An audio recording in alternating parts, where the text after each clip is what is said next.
જીવન કોઈ સમય રેખા નથી. એક તારીખે તમે જન્મ્યા હશો અને બીજી કોઈ તારીખે તમે જતા રહેશો.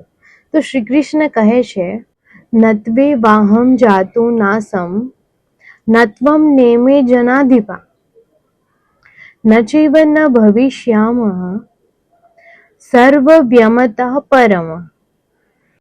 એવો કોઈ સમય નથી કે જ્યારે હું ન હતો અને તમે પણ ન હતા. નહીં એવો કોઈ સમય હોય કે આપણે નહીં રહેશું.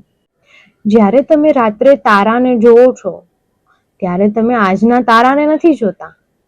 તમે એનો જે પ્રકાશ છે એને જોવો છો, જે લાખો કરોડો વર્ષો પહેલાથી જ ત્યાંથી ચાલ્યો હશે. હોઈ શકે છે કે આજે એ તારો ત્યાં હોય પણ નહીં, પણ પ્રકાશમાં એનું અસ્તિત્વ આજે પણ હાજર છે. એ જ રીતે આપણું બાળપણ, આપણા જીવનની ક્ષણો અને લોકો હંમેશા કોઈની કોઈ રીતે હાજર છે. અખંડ બ્રહ્માંડમાં પણ થોડુંક આવું જ છે.